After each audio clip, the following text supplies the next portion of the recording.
I do think that there is something to be said for just like real, raw honesty and just, I think that actually would be really helpful to a lot of people out there to know that you can take shortcuts and it's not like it doesn't count anymore. It's sort of like people who are on a diet and then they like slip up and then they say forget it. I'm not going to do this anymore. It's like if someone's trying to cook and they buy some crescent roll dough, it would be lovely for them to not feel like they've somehow failed and then just give up on cooking altogether.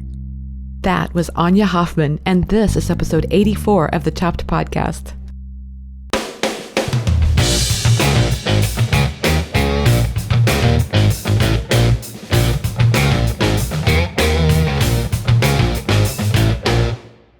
Hey everyone, I'm Marley of the blog Namely Marley. I'm your host, and this is the Chopped Podcast. You know, this is the podcast designed for people just like you, bloggers who love food. Each week, my goal is to share with you interviews, thoughts, stories, everything related to food blogging so that we can all learn together about what works with food blogging and maybe even a little bit about what doesn't. Today, I'm talking to Anya Hoffman. She's senior editor with Epicurious. Maybe you've heard of it. I'm so excited to have Anya on the show today. I've been, I'm sure like you, I've been a fan of Epicurious for a while. I even contribute content to them. So I'm really excited to have her on the show. So we're talking about an article she wrote for Epicurious about mom shaming.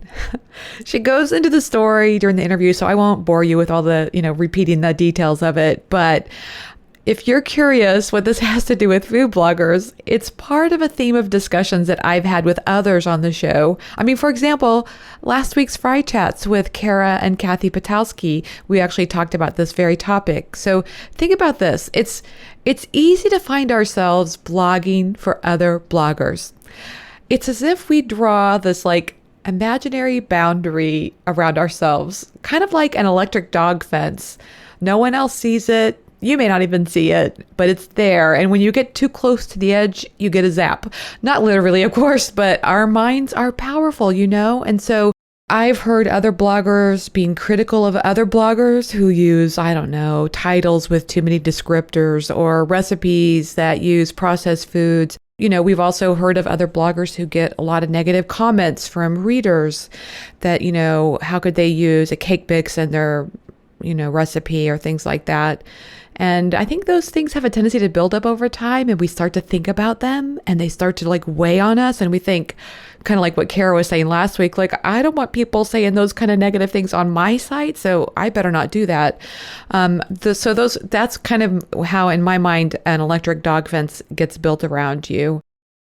The idea here is that we can internalize these kinds of things. And the next thing you know, we've built an electric dog fence around ourselves and we feel trapped around these boundaries. I have been there for sure. And one thing that I have found is that when you're living inside your electric dog fence, it's nice and safe. You don't get zapped.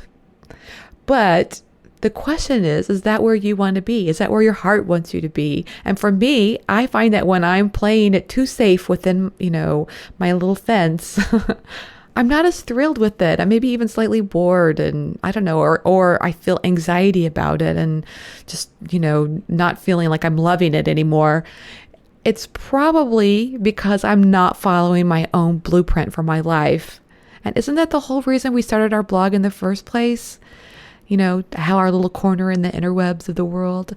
So that's just one thing I've been thinking about. For me, I use meditation. I use journaling.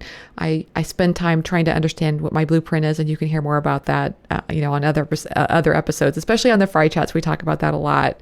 But anyway, so if you've been feeling lately like you're playing it too safe, that you've been trying to avoid those zaps of when you venture too closely to those imaginary borders, you are going to love this discussion with Anya. It's wonderful. And we also talk about editorial planning because, I love that topic. And hearing it from the perspective of somebody who has it, they have a team and it's a well-oiled machine and it's pretty cool. So I think you'll like that part of it as well. I'm really excited to share this interview with you. But first, a quick word about the Chopped Conference. Do you believe in magic? Because I do. In fact, I am reading the book Big Magic by Elizabeth Gilbert right now, and I love it.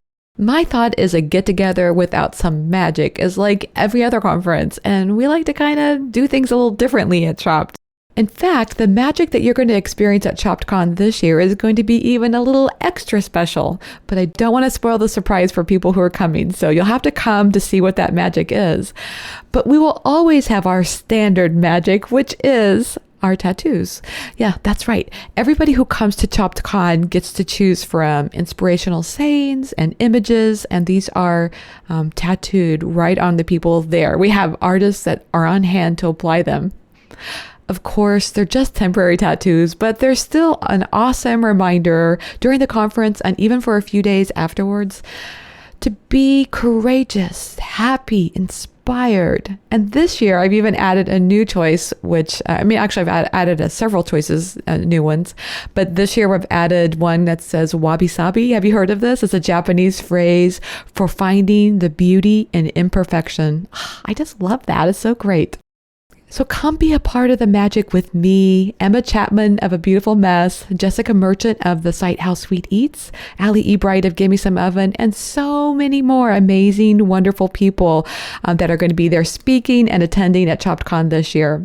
So head over to choppedcon.com today and click on register to get your ticket. I can't wait to see you there. Okay, let's get right to today's feature interview with Anya. A big intro shout out to the Alchemy Maiden with the site Love Food Life Alchemy.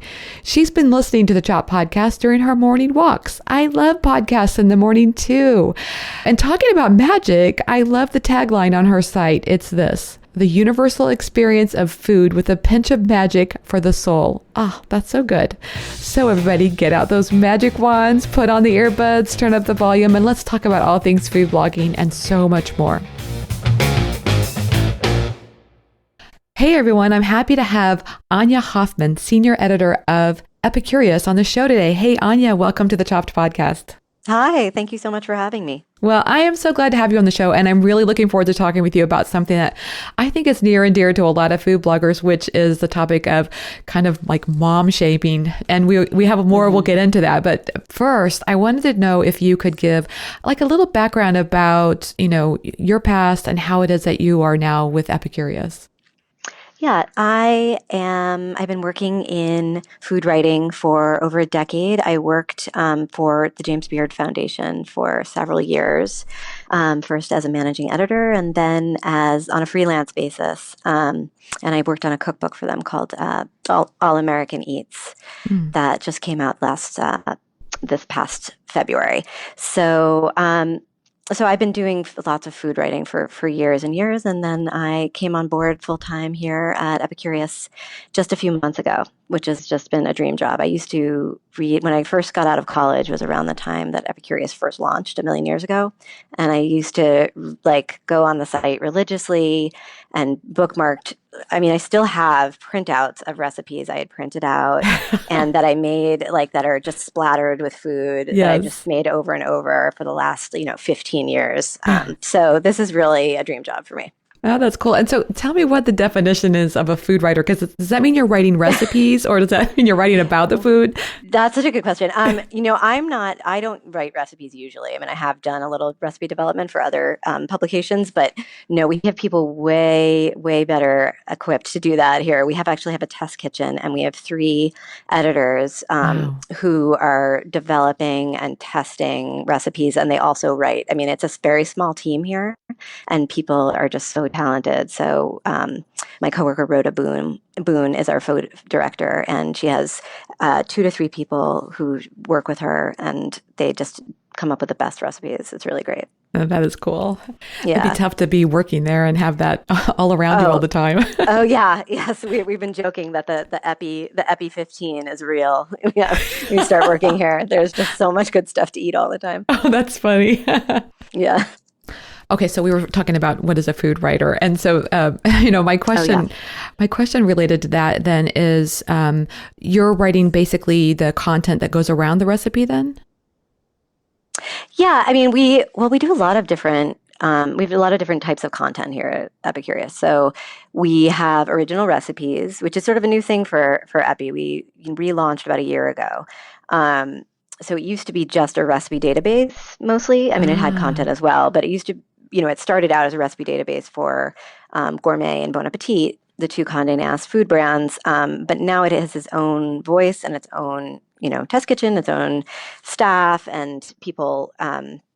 We are just generating all original content now, for the most part. I So see.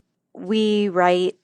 Not only do we write about the new recipes that we have, but we write, we just try to write engage, cooking tips. The site is really dedicated to real home cooking, Yeah. which is why we have a range of real home cooking means a lot of different things to a lot of Yes. different people. So we try to offer something for everybody along that spectrum. So we have everything from, really cool cooking tips. Today we have a piece that's going to go up about how to make like beautiful avocado ribbons Mm. and mango ribbons to make your food look even prettier. And all you need is a Y peeler. Um, and so we've, things like that, like little tips to pieces that are like, what I think that, sort of more of opinionated pieces. One person wrote Yes. about how she thought Greek yogurt was overrated for cooking with, or, some things Right. like that. So it really runs the gamut. Oh, that's cool. So you must have had an interest in food then that spanned from an early age. Oh yeah, I was definitely one of my first interests. I used to watch The Frugal Gourmet back when I was growing up. I feel like probably a lot of your listeners won't even know who that is. It's so long ago. But when I was little, I used to watch The Frugal Gourmet, and I started cooking dinner for my family like once a week. Like from the time I was 10 or 11, and Wow. I'm really petite, and I certainly was then, so I could barely reach the stove, but I loved it. Um, and my parents weren't particularly into food, so they were just like, had no idea what I was doing. I would be making something and be like, they would say, "What is that?" And I was like, "It's a roux." Um, That's and they were good. like, "We have no idea what that is." So yeah, so I always loved to cook, and then I went to, after doing I was a copywriter, and then I went to NYU and I got my master's in food studies. Wow, that is Yeah, impressive. Yes. it's a really cool program that they have, and that's what how I got introduced to the James Beard Foundation. The man who became my boss was a professor there, so I met him through there, and then I worked at Beard for many years. Oh, that's great. So now you're doing Yeah, things that you absolutely love, huh? I really did. Yeah, it's so much fun. It's just the most ideal job for me. That's great. Well, the primary audience for this podcast is typically food bloggers, and so that's one of the reasons I asked you to be on the show today, because I was reading one of your articles on Epicurious, and I was so intrigued because it was an article about, and it was called "Why Are Moms Who Cook Being Shamed?" And I was wondering if you Hmm. could kind of give a cliff notes. I'll leave the link in the show notes page so everybody can go to that article and read it. But I was wondering if you could give kind of Hmm. a cliff notes of that article. Yeah, absolutely. Well, the idea for the article, the impetus for it, came out of another piece of content that we put out. Actually, Epicurious puts out a lot of amazing, amazing videos, and the video is for a dessert called, or not, or a breakfast called 3 ingredient morning buns, which are made with just sugar, orange zest, and packaged crescent roll dough. Hmm. And it's just kind of a cool video if you want to put together a quick but like decadent breakfast or for a special brunch. Yeah. We had a lot of very strongly felt comments when we posted that on Facebook from readers who really were not happy about us using packaged crescent roll dough. And one of my coworkers, Adina Steinman, she wrote a really interesting piece responding just to that, like why isn't that okay for home cooks, and why is puff pastry, frozen post puff pastry, okay but not crescent roll? Yes. I think we all sort of have internally our own parameters around which we feel comfortable, like what is from scratch, what's not from scratch, what would we do, Yes. and it changes from person to person. So I think that was partly being reflected. But in any case, a couple of the um, Facebook responders wrote that referred to that recipe as an everyday mom recipe. And or said, or like, this recipe is just for kids or families. This is not for like real cooks, not for serious home cooks, as one person said. And this idea of a mom recipe really, as a mom myself, um, really got me. It really kind of stuck in my craw because I felt like there was so much subtext behind that. Yeah. Um, and I feel like there is that idea, and sometimes I think that I can be guilty of that too, Right. of just sort of dismissing something because it's a recipe that is called family friendly. I think it's easy to sort of dismiss that, but Right.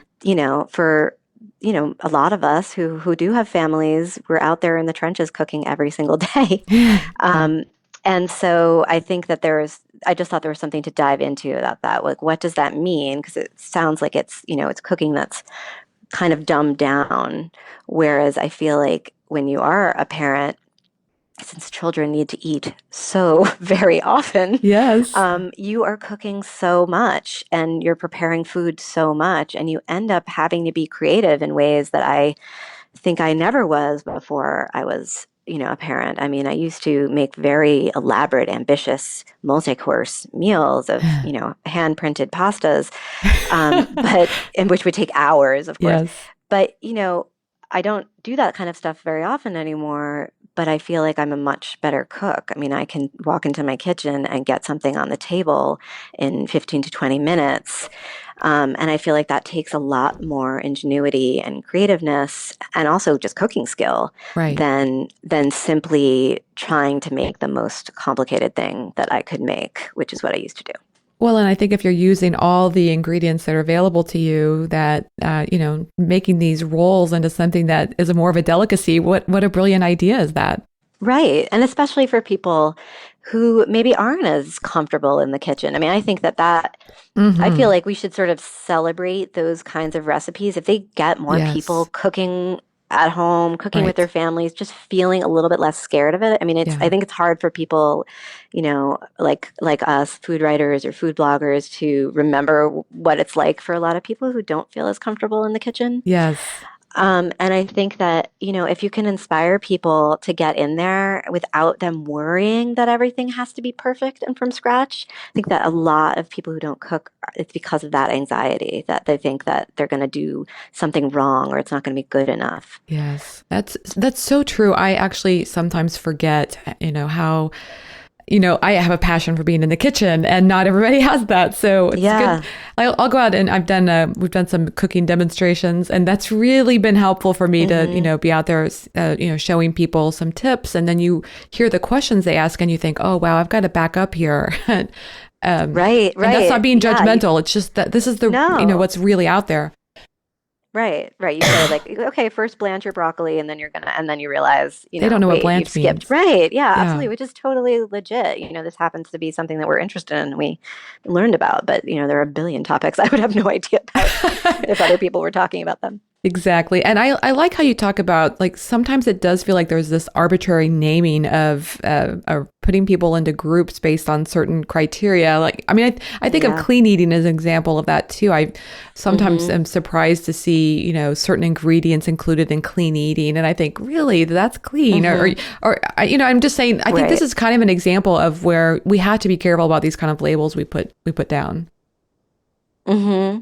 Absolutely. And well, I mean, I just sort of feel also that having a degree of flexibility Yeah. in the way that you think, the way you cook, and Yeah. especially the way you eat, Yeah. and the way you feed your family. To me, that's really important. I mean, I've always been Yeah. someone who, will let my kids have treats, and I try to feed them healthy as much as possible, but I don't get rigorous about it. And I feel like that's something that was important to me because I wanted them to feel some sense of control over their eating, but I still feel like it's healthy, whereas another person might look at some of the things that we have and not think that that's healthy. Everybody has their own particular standards. Right. And do you think there's a particular standard of Epicurious? In other words, people come there expecting highbrow recipes, I guess. I don't know.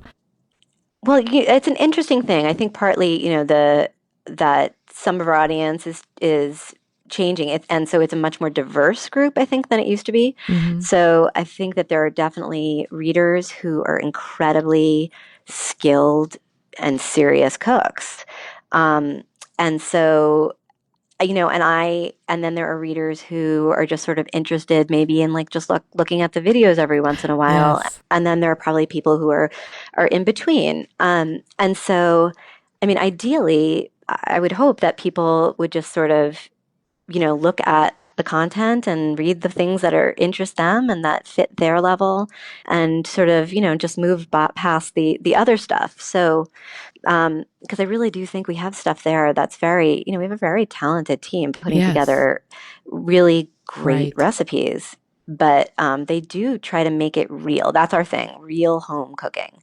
So we're not replicating restaurant recipes. We're trying to translate things for a home cook. I love that because I was going to ask you that. Do you have sort of a vision statement? And real home That's cooking it. would be that. Yeah.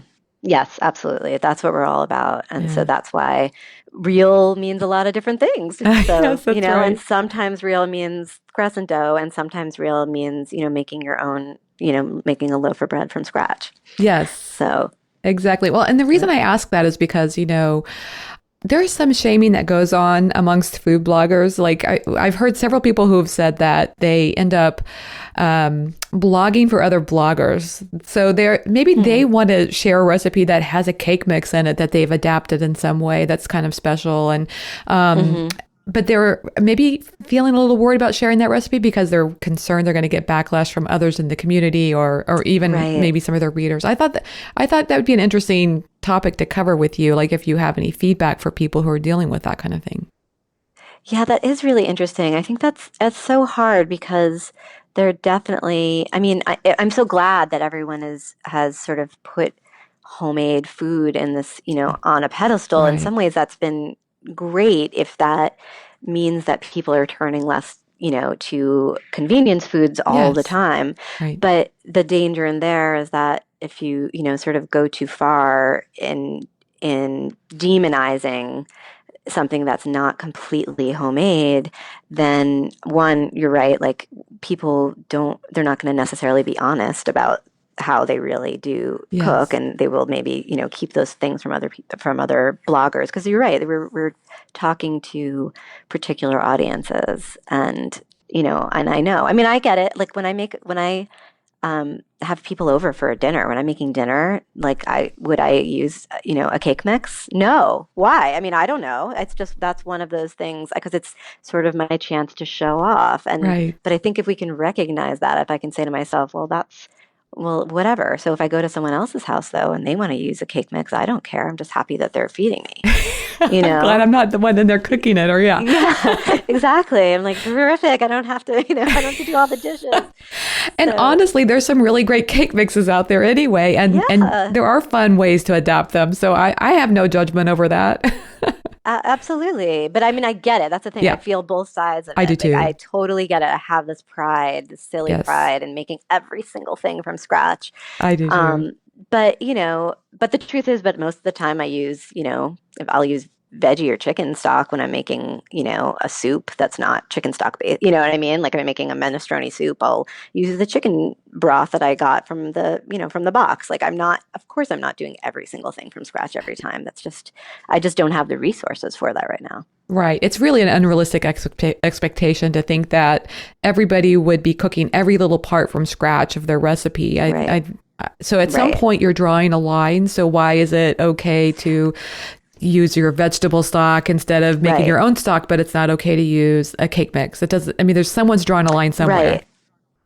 Right, exactly. And so, I mean, I guess so getting back to your question about like writing for other bloggers, for other people in that community. I mean, I feel for people because I think that that's everything is so very carefully curated right now. I Hmm. don't think there's sort of any difference between that and sort of curating your own social media feed and only showing the pictures where, your children are smiling and Yes, it's nobody's true. nobody's arguing.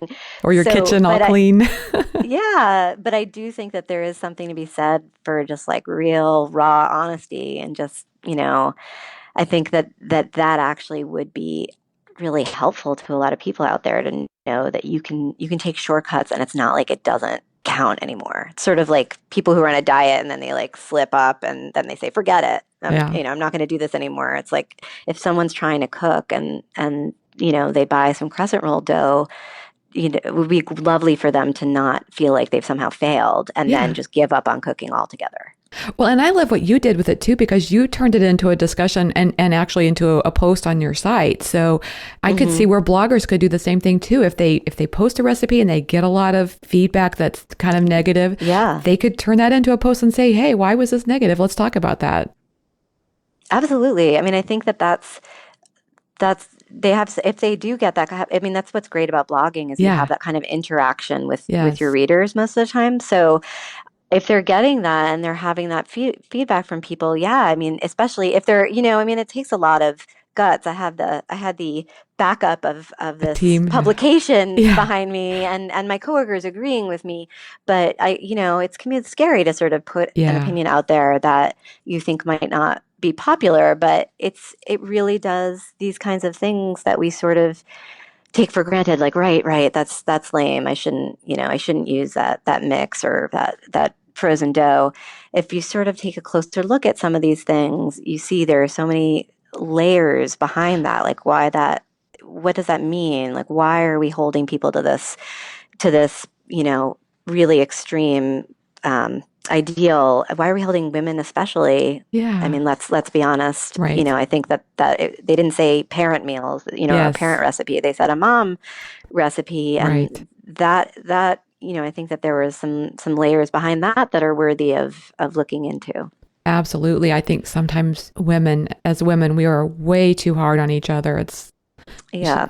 be more supportive, to be completely honest. Well, we just have different standards. Yeah. My husband is a completely, totally involved father, but we always laugh because when he will take my girls out, to the park by himself or to the diner once. There was a time when people came over to him, told him he was, father of the year Oh for my taking. I mean, he was just goodness. sitting in a diner with them eating pancakes, and they're probably throwing it on the floor. People Yeah. probably would have been giving me dirty look. Someone came over and gave him a lottery ticket. I Uh, mean, just for like taking his kids out to breakfast. oh my So goodness. I think that the standards that we hold are really different. So um, for men and women, and that's worth looking into, even if it's our Yes. own prejudice, even if it reflects our own personal sort of prejudice internally, which I know for me it does. Like I said. Wow, that's So just huge. I can't imagine taking my daughter out to dinner and somebody coming over and giving me a yeah, lottery ticket. can you imagine saying, well, "Mom of the year"? Wow. Wow, you brought the high chair and the bib. Amazing. Yes. It would never happen. Yes. No, The it's baby has a crazy. binky. Wow, that's amazing. Right, totally. Totally. So we just think it's hilarious because it happens all the time. Well, that leads me to another question I want to think about, I wanted to ask you about, and that is if you have feedback for how to deal with that kind of negative comments, because that is something else that happens in the food blogging world, and it sounds like something that you experienced, in relationship to that Facebook post. Yeah. You get people who say negative things, and I think you do a great job of handling that. I'm just curious if you could give some feedback. Yeah. I mean, I think we really try at Epicurious to listen to our readers, first of all. I mean, we definitely we pay attention to what people think about our work, and we definitely listen up if people seem to overwhelmingly have the same opinion about certain things. I mean, you're putting out so much content. Right. We put out 6 to 8 pieces a day, so not Oh, everything is going wow. to resonate with everybody. Right. But I mean, our main thing is we always are polite. I mean, this is a great example of the editor of our site, my boss, David Tamarkin, wrote a piece about how he feels like prepping baby artichokes is kind of a waste of time. Like it's just, if you're just going to use the hearts, so you might as well just get like a frozen bag of artichoke hearts or, canned Yeah. artichoke hearts. Because it's just so much work for, Yeah. for something that he didn't feel like really makes that big of a taste difference when you're cooking in other Right. applications, making into a dip or whatever. So he got a lot of pushback on that from readers, but also from Mario Batali, who Oh, really, my. yes, who really did not like that and wrote a couple of different tweets or, Facebook posts about how ridiculous he thought that was.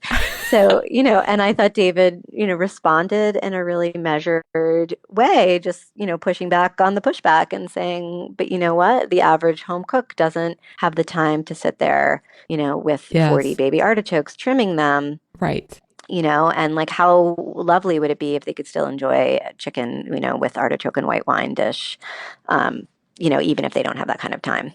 But how great, though. I mean, it's a kind of an example of how being a little edgy like that and getting that put. I mean, sometimes, what do they say? Bad PR is good PR, you know? Yeah, I know. Yes. I mean, unfortunately, that is sometimes the case with in terms of, clicking. Sometimes people tend to click on the posts that make them the most annoyed or irritated or that they disagree with. But we never put anything out here that we don't stand behind. And sometimes Right. it's just Oh, one of yes. us, Yes. sometimes it's one editor's opinion about, I mean, everybody has their own esoteric likes and dislikes. So, if one person likes this, one my coworker just put something out about how she likes dry, slightly overcooked chicken, which she and I sort of shared that we both sort of like a little bit of a dry chicken breast, and everybody else thought we were nuts, So we're in no way saying that this is the Epicurious stance, but it's nice, I think, to show that we all have these different takes on things, and especially in a world where there is so much content being put out, Yeah. it's easy to sort of follow along with what everybody else likes. But if you're like, oh, you know what? I think a moist chicken breast is kind of gross and I don't like the texture. And, you'll find someone out there who's like, yes, I've been waiting to hear that, you Someone else know. agrees with what I have to Somebody else, say. yeah, exactly. So And I've what do been, you do though when somebody writes and says, I think you're the most disgusting person in the world for writing that? I mean, you have to ignore those kinds of Yeah. things. I think you just have to move on. But, Yeah. but we do, to people who say it in a more measured way, we do sometimes, give our, respond with Yeah. a, not an argument, but a sort of just, well, this is what we were thinking, just to try to explain our thinking behind it. Yeah. And, most of the time, if people are really mad, then they don't care, And every once in a while, we have a really nice exchange with readers where they say, "All right, well, I hadn't thought about it that way." Oh, that's Um, good. so Do you yeah. watch the show Portlandia? Oh, I have watched. I mean, I watched the first season. Yeah, Yeah. the one with the chicken Yeah. Speaking of chickens, farm. what's Yes, the yes, chicken's name? Yeah. But I think right, I totally. want to write a skit for them where they would be food bloggers and there would be like the comments that we get on food blogs and then the way that we respond versus the way we want to respond, which would be like, if you Totally. have an allergy to coconut oil, maybe you don't want to make this Right, coconut cake. right, You right. know, we get those Yes. kinds of questions all the time, like No, absolutely. those double peanut butter cookies. I'm allergic to peanuts. What else can I use? Right. You're like, maybe this is not the cookie for Yeah, why don't you. you try my Right. chocolate chip cookie? That will be better. Right. Absolutely. No, that would be a very funny skit. I would definitely watch that. I think so So, too. Well, I wanted to pick your brain since I've got you on the line about being a senior editor. I'm always fascinated by the topic of editorial planning, and I'm curious if mhm, you could show or share a little bit of information. As food bloggers, there's a mhm, big range of how people editorial plan. Some people are just like, "This is what I ate today; it's on my blog tomorrow," and others are right. planning out 3 months in advance. Can you talk a little bit about Mhm. how that works at Epicurious? Yeah, actually, I mean, I can talk about that a lot because one of the main parts of my job, besides editing my coworkers and writing things, is managing our editorial calendar. So we actually use Trello. I don't know if you know that program. Yes, uh-huh. So we use Trello, and I actually at a past job I used Trello as well for the editorial calendar. It's really great. There are definitely some things you can't do, but we have basically, is this the kind of in-depth information you were looking for? Yes, Wait, it's okay. great. So we have basically a lane for every day. And I just like set it up a couple months in advance. Of course, we also have an annual editorial calendar where we talk about like we had grocery month in April and we National had Donut Day. cake Yeah. week last Hmm. week. Yeah. So we come up with large, and somewhat smaller stories that we know we're going to do at certain times of the year. I see. But then for managing the day to day, I set up a Trello lane for each day. So it'll be like a column basically.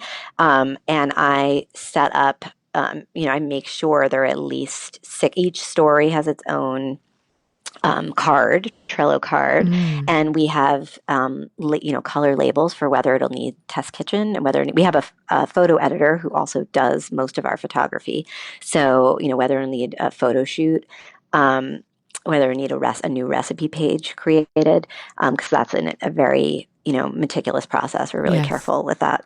So and then I make sure that it's assigned, and we every single day we meet in the morning and we talk about what's on the docket for that day and then the following couple of days, and we also brainstorm story ideas. We're always brainstorming story ideas. And so, I mean, because you can't ever have too many. So I keep track of all of our ideas, and I, along with my boss, the editor of the site, we slot it into days. We assign it to the writers, and then we have a color, coding system for showing when it's ready to be edited, and then when it's published. Wow. So that's the way we work. Yeah, it sounds complex but thorough, Yeah. I mean, I'm always looking for ways to streamline things. So I'm Yeah. always Oh, always changing the process. when you have that many people, though, it's probably difficult. Yeah, no, you definitely have to come up with things that work for everyone. We recently started doing a schedule where everyone has a particular day that they have to produce a story on, rather than it's being a little bit more ad hoc. And so Yes. we're trying that, but it's things are always shifting. So it's great. We have a very flexible team here who's willing to try new things, which is That is awesome. nice. How far Yeah. out do you think that you're, working on story? You say you're talking about the year, but actual stories, you think you're a month out? It depends on the story. So we Yeah. have if we have like longer stories that require like more heavier reporting, or um, we had a freelancer who went to Jungle Gyms, that grocery store in the Yeah. Midwest, and he did that months ahead of time. We had a photographer go with him and take Right. photos. So that kind of large story, of course, is planned a lot further out. Um, but I would say, like for the food development piece and the pieces that go with it, Hmm. it's probably about a month or so. They're probably planning for longer, like maybe 2 months. They start planning for the bigger things, like Cake Week, Yeah. um, and then they start developing and testing and tasting. We always taste everything, Oh, and they'll darn. they'll Huh? they'll try. Yeah, I know. It's dangerous. They'll try recipes. They do it until they get it right. So. Uh, but some stories are like we think of it in the morning and it's up on the site within 3 hours. Oh, that's got to be So exciting. Though. I mean, it's definitely a lot of pressure. When you have to get something up, um, but you sort of have to be flexible and nimble when you're working in digital, as I'm sure you well know. Yes. So So I like that. It sounds like what I'm hearing you say is like you've got a combination of long-term work that you're working on and also some things that, there's a trend that's coming out and you want to be, you right, know that you can take advantage of it. And so why not do that? Yeah. yes. Absolutely. That's exactly what we're doing. Ah, And so, that's and we're flexible. Like if we feel like if we've had something on the schedule and then we're like, you know what, I don't really think that's going to resonate. We'll just swap it out for something else. And, save it for a later day. Yeah. yeah, exactly. Another thing I think Epicurious is really good at is you've got a great email system that, I Mm. signed up for your email and I get those regularly and I'm really intrigued by them most often. Like sometimes, how Oh, you, good. like you've signed up for emails and you get, I mean, you kind of like, whatever, I'm not going to Right. open that one. But yours, Right. Epicurious, is always interesting to me. Oh, I'm so glad to hear that because my coworkers work really hard on those. And I don't know which emails you got, but I know I have a coworker who picks a recipe for every day of the week, and that's a process. She'll Yes. send ideas to me and our head editor, and we'll, see if the recipes look good, and then she writes the copy. I proof it. I mean, it's really like a multi-step process. So it's funny to be, because I get emails all the time too, and you don't really think that much about it, but when you're making them, as I'm sure because I know a lot of bloggers send out Yeah. newsletters, it takes a lot of work It goes into does. that. I know. So It feels like a lot of pressure sometimes. exactly. But I really appreciate hearing that. I'll let them know. I get the top 10, the one that has, Oh yeah, yeah, those are fun. Yeah, yes. And there's several times that I scroll down that list of your top 10, whatever it could be. And yeah, maybe it's cooking tips one week or whatever. And there's several of them I right. always click on. So Oh, very good. good. I'm so glad to hear that. That's Do you great. have feedback that you think, knowing what you know about being a senior editor of, this larger entity, how somebody Hmm. could, if you had some kernels or pearls that you could boil down for someone who is a small operation, one person, maybe they've got a Hmm. virtual assistant working with them. Do you have a couple of things that you would share that could help, you think? In terms of editorially, or you mean in terms Yeah. of getting exposure? Yes, Because that, both. I don't know about if I can speak as coherently about the exposure part, but I feel like, I think for editorial, my biggest thing is always, I mean, this is such a basic thing, but it's clarity. I think that clarity and voice, and I think that the best pieces are the ones where you just come out straight and say, write what you mean, and it really, really clearly. And because I think there's a lot of writing out there that's a little bit more Yes. muddled. And it can be hard as a reader, you really want to understand what you're reading about as soon as possible. So I think that those are the kinds of things that I gravitate towards. And of course, voice is so important. I mean, I love Smitten Kitchen is so big because she's hilarious. Yes. And she has a particular point of view, and it's not everyone who can make discussing the process of testing a recipe interesting and funny, and she's been able to do that. So I think if you can, it's hard. I mean, it's hard sometimes for me, even though I've been writing for so long, to really be able to find the voice that sounds like yourself, that sounds like the way that you would talk to a friend or email a Yes. friend. And I think when you get that, that's when the writing really comes alive. I do think that is really challenging. And in fact, I think you can start out your blog that way, and then it seems like what we could call it voice creep. You know how you have a project and they call it project Yeah, creep? yeah. Voice creep takes over, and it's like the way you see other people writing starts to slip into your own. Oh, And that's so interesting. yes, Yeah. I can definitely see that kind of thing happening. I mean, I think it happens to writers all the time, especially if you're at yes. a publication. Wow. Lately, I've actually started like mind mapping a recipe as I'm getting ready to write it. So, you know how they Huh. say draw a circle in the middle of the page. And if it's like I'm making Mm-hmm. peanut butter brownies or whatever, and then I just Mm-hmm. draw like randomly what comes to my mind when I'm thinking about that and try not to overthink it Mm-hmm. too much. I think sometimes that gives me some good ideas feels more original to write about. That's such a good idea. And I think there's something also to be said for doing that kind of brainstorming with pen and paper, Yes, I rather than agree. on the computer. I do think differently when I'm writing with a piece of paper. And so I think that kind of brainstorming session really helps for that. That's a great idea to do mind mapping for even for larger pieces. I think I'm could be so glad really that you said helpful. that. That's so true about Yeah. the pen in hand. There's Yeah. just something different about it. There is. Your just brain just clicks in a different way. Maybe it just maybe because it feels like a draft. Yes. I don't know what it is, but or maybe it's just the biomechanics of it, but it just Yes. like works better for me. Yes, I think so. And I know I used to do the mind mapping for other kinds of writing I used to do. And all of a sudden one day I just thought, maybe tired of writing about one more brownie recipe. And then I thought I'm just gonna try this mind mapping thing. And it really did help me. I don't do Right. it all the time, but when I'm stuck Right. on something I do write, I do definitely do that. Yeah. No, absolutely. That's a great idea. Well, this has been great. I have a couple of questions I always like to ask people at the end of the interview. So if you'll Sure. let me do this. Okay, so Absolutely. what's one food item you can't live without? Pasta. I just love pasta. Pasta. What's Yeah, your like I actually just wrote a piece about spaghetti and meatballs on Epicurious' site. I make that like once a week, and I've got it down to a half-hour process. Whoa, that's good. I cook the meatballs like right in the sauce. My really good friend taught me how to do it. Um, Learned from her Italian mother rather than browning it first, which I'm sure sounds like heresy to a lot of people about meatballs, but I But it swear works. it works and they come out delicious. They're just like a little bit more tender than your browned meatball, but they're so good and it's so fast, and Saves a everybody in my step. family loves it. Yeah, so that's a very very basic food that I just love. Oh, that's good. And spaghetti is your favorite kind of pasta? Um, For some reason with meatballs it is, but I actually like a chunkier noodle, like more of a rigatoni Ziti or or yeah. campanelli or something like that. Yeah. Yeah. Good stuff. Yeah. Okay. So what's the favorite app on your phone? Oh, my favorite app on my phone. Yeah. That is such a good question. I'm trying to think of what I use the absolute most. Um, I mean, I guess it would be Twitter. I'm on Twitter all the time. I really use that for my news. But right now I'm also house hunting a little bit. So I've been downloading all the real estate apps. Like Zillow or things like that. Zillow, yeah, yeah, which is really deadly. I can just get lost in that forever.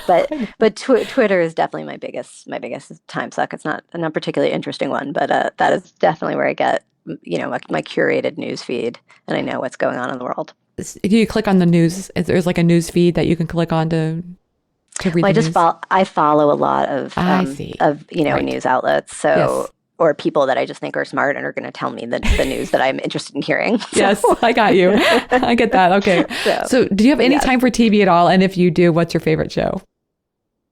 Oh, I don't often, but I have. But I definitely get, whenever I'm on vacation or my husband and I are able to stay awake past 8 o'clock on a Saturday night, we'll sometimes binge.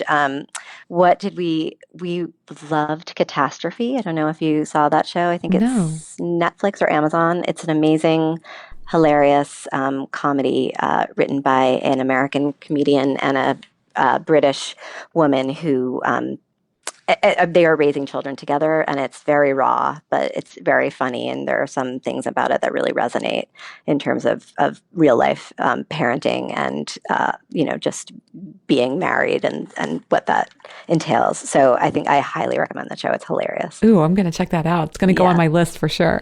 it's so good. So, how can people find you online? I'm at Twitter at Anya ANYA _ Hoffman HOFFMAN. And I'm writing for Epicurious regularly, so they can check Epicurious. Definitely follow Epicurious on Twitter and Facebook. Wonderful. Anya, thanks so much for taking the time to talk with me. I had a great time. Oh, I did too, Marley. Thank you so much for having me. Thanks so much to Anya Hoffman for being my guest on today's episode of the Chopped Podcast. Be sure to go to choppedpodcast.com to buy your tickets to the conference, learn more about today's show, and you can sign up for our newsletter to get the latest on all things food blogging. Tune in next week as I talk with Sarah Cornelius of the site Cake Over Steak about the slow blog movement. If you've been feeling the pressure to churn out the content, Sarah's got a different perspective for you, and I think you're going to love it. So tune in next week. I hope you're loving the Chop Podcast. You know you can show your support for the show by leaving a review on iTunes or Stitcher. You can share about the show on social media or even leave a link on your own blog or podcast. All of it means the world. And you know I love getting your emails too, so keep them coming. You inspire me, and I hope today's show was helpful and inspirational to the work you're doing every day. Thanks for listening and have a great week.